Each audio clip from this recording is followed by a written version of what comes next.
What if I told you the next world war won't start with a declaration, but with a blackout in Taipei? No mushroom clouds, no invasion headlines, just a ship blockade, a severed internet cable, and a semiconductor supply chain that vanishes overnight. Taiwan is the flashpoint, but it won't be the only front. And if Ukraine falls, Europe will be next. The internet, shipping routes, inflation, markets, your portfolio. Markets aren't ready. Most investors have no plan. So in this video, we're going to map what World War III could actually look like, and the financial playbooks serious investors are already considering. This video is about what happens if war spreads, and how you protect your portfolio if it does. Let's start with Taiwan. Beijing sees it not as an ally gone rogue, but as unfinished business, the final puzzle piece in China's so-called reunification. Since the last election in Taiwan, China's military has escalated. Live-fire drills off the coast, amphibious assault rehearsals, new cyber weapons capable of cutting undersea internet cables. US intelligence sees 2027 as a likely flashpoint, the 100th anniversary of the People's Liberation Army, a symbolic moment for Xi Jinping to force the issue. But here's the problem. If China moves on Taiwan, the US will respond. And when two nuclear powers face off, other powers choose sides. North Korea may not wait. It's already scrapped its peace framework with the South. Its soldiers crossed the demilitarized zone earlier this year. Its navy just tested a new destroyer capable of launching nuclear ballistic missiles. And according to military analysts, Beijing might push Pyongyang to act. Open a second front, overwhelm US bandwidth, so that Taiwan can be taken in the chaos. Meanwhile, in Europe, another line is fraying. If Ukraine falls, or is cut off from Western weapons, Russia doesn't stop at the Dnipro. It pushes west, Moldova, the Baltics, and suddenly NATO, including the UK, is pulled into direct conflict. This isn't speculation, it's exactly what NATO war games are preparing for.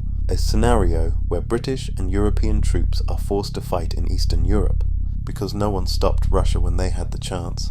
Then there's Iran and Israel. Right now, Israel is locked in a grinding war in Gaza, but Iran's proxies, Hezbollah, the Houthis, are probing for weakness.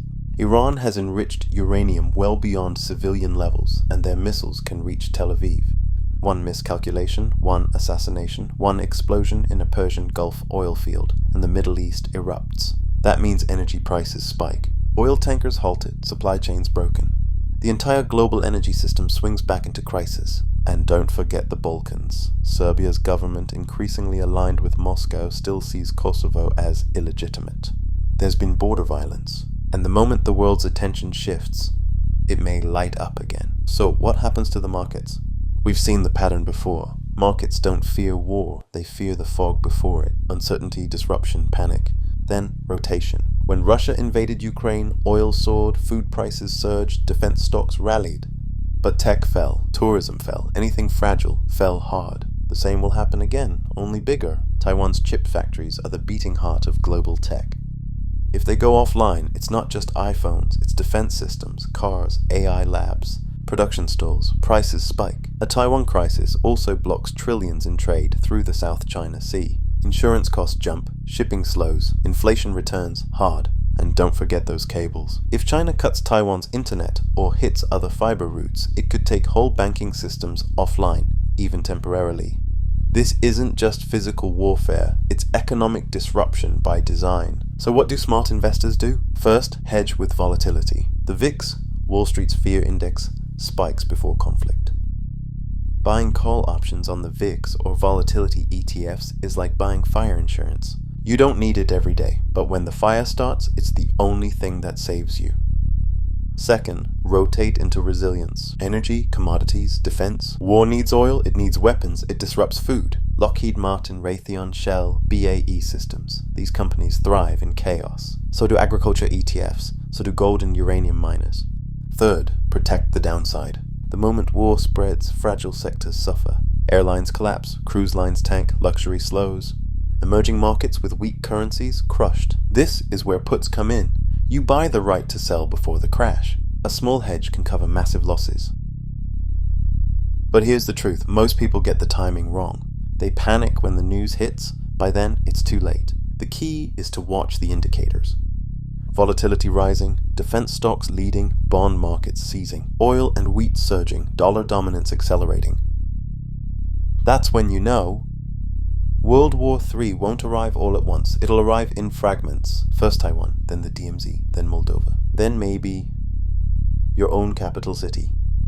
Investing through that moment isn't about guessing who wins. It's about not being exposed when the lights go out. So if you want to be ready, stop thinking in news cycles. Start thinking like a historian, like a strategist. Because even if the next decade is turbulent, and it might be, the core principles of building wealth don't disappear. They just require more discipline.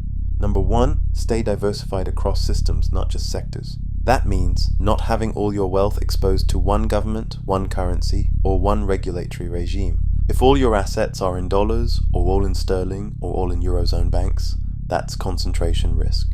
Use global ETFs, hold a portion in non-correlated assets. Don't assume yesterday's rules will govern tomorrow's volatility. Number 2, be long real things. In a time of inflation, debt crises, or war, the only assets that consistently hold value are the ones tied to the real world. Land, infrastructure, energy, metals, food production. Not as a bunker mentality, but as a ballast. A portfolio with no exposure to the physical economy is a sailboat without a keel. Number 3, cash is underrated, but not forever. In a crisis, liquidity is king. The ability to act when others can't. That's the most underrated edge in finance. But over the long haul, uninvested cash loses purchasing power. So think of cash as a bridge, not a home. And finally, don't chase heroes. There will be influencers who promise the one trade that beats the war. There is no such trade. There is only a thoughtful process, repeated with discipline. Because in the next war, there won't be time to reposition once it begins. And as always, panic is expensive. Preparation is priceless.